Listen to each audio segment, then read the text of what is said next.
Hi friends, ఈరోజు కూడా కొన్ని ఇంపార్టెంట్ టాపిక్ పాయింట్స్ చెప్తాను. సుప్రీంకోర్టు గురించి. రెగ్యులేటింగ్ చట్టం 1773 ఇయర్ రెగ్యులేటింగ్ చట్టం 1773 ఇయర్ ప్రకారం దేశంలో కలకత్తాలోని పోర్టు విలియంలో మేయర్ కోర్టు స్థానంలో 1774 మార్చి 16న సుప్రీంకోర్టు ఏర్పాటైంది.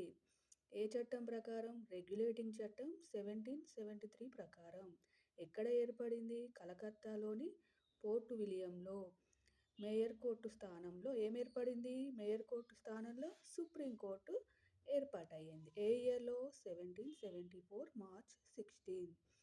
ఈ సుప్రీంకోర్టు ప్రధాన న్యాయమూర్తి ఎవరు? Sir Elijah ఇంపే. Sir Elijah ఇంపే. నేను ప్రీవియస్ వీడియోలో సుప్రీంకోర్టు ప్రధాన న్యాయమూర్తి అని ఎవరిని చెప్పాను? హరిలాల్ జే ఖానియా. అది మన ప్రజెంట్ ఉన్న సుప్రీంకోర్టు ఫస్ట్ ప్రధాన న్యాయమూర్తి. ఈ ఎలిజా ఇంపే ఎవరు? ఇప్పుడు మేయర్ కోర్టు స్థానంలో ఏర్పడిన సుప్రీంకోర్టుకు సంబంధించిన ప్రధాన న్యాయమూర్తి, ఫస్ట్ ప్రధాన న్యాయమూర్తి sir Elijah Impey. Next point, mayor కోర్టులను 1726లో మద్రాస్, బాంబే, కలకత్తాలో స్థాపించారు. మేయర్ కోర్టులను ఎక్కడ స్థాపించారు? మద్రాస్, బాంబే, కలకత్తాలో స్థాపించారు. ఏ ఇయర్లో? 1726.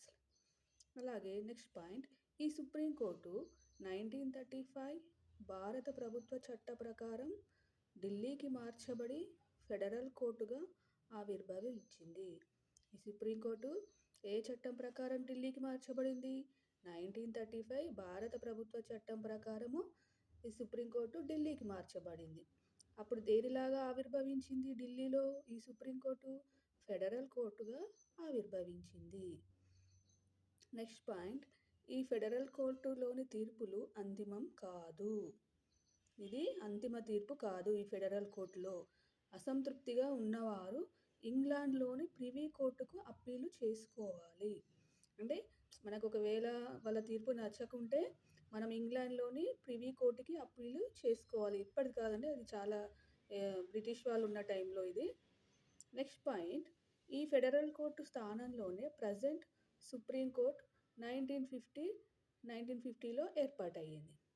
ఈ ఫెడరల్ కోర్టు స్థానంలోనే ఇప్పుడు మన ప్రజెంట్ ఉన్న సుప్రీంకోర్టు 1952లో ఏర్పాటు అయ్యింది. ఫస్ట్ ఏంటి మనకి ఇక్కడ నేను షార్ట్కట్ రాశాను, ఒకసారి చూడండి. ఒక్క నిమిషం. ఫస్ట్ ఏమో మేయర్ కోర్టు కాస్త ఏమైంది? సుప్రీంకోర్టు అయింది. సుప్రీంకోర్టు కాస్త ఏమైంది? ఫెడరల్ కోర్టు అయింది. ఫెడరల్ కోర్టు ఎట్లా చేంజ్ అయింది? మళ్ళీ ప్రజెంట్ సుప్రీంకోర్టు లాగా చేంజ్ అయింది. Once again I repeat, regulating చట్టం 1773 ప్రకారం దేశంలో కలకత్తాలోని పోర్టు విలియంలో మేయర్ కోర్టు స్థానంలో 1774 మార్చి 16న సుప్రీంకోర్టు ఏర్పాటయ్యింది. దేని స్థానంలో? మేయర్ కోర్టు స్థానంలో. దీని ప్రధాన న్యాయమూర్తి ఎవరు? ఎలిజా ఇంపే. నెక్స్ట్, మేయర్ కోర్టులను ఎక్కడెక్కడ స్థాపించారు? మద్రాస్, బాంబే, కలకత్తా. అలాగే ఈ సుప్రీంకోర్టుని 1935 భారత ప్రభుత్వ చట్టం ప్రకారం ఎక్కడికి మార్చారు? ఢిల్లీకి. అప్పుడు అది ఎలా ఆవిర్భవించింది? ఫెడరల్ కోర్టుగా ఆవిర్భవించింది. సుప్రీంకోర్టు కాస్త ఫెడరల్ కోర్టుగా ఆవిర్భవించింది. ఈ ఫెడరల్ కోర్టులోని తీర్పులు అంతిమమా? కాదు. అసంతృప్తిగా ఉన్నవారు ఇంగ్లాండ్లోని ప్రివీ కోర్టుకి అప్పీల్ చేసుకోవాలి. ఇంకా ఈ ఫెడరల్ కోర్టు ఎలా చేంజ్ అయింది?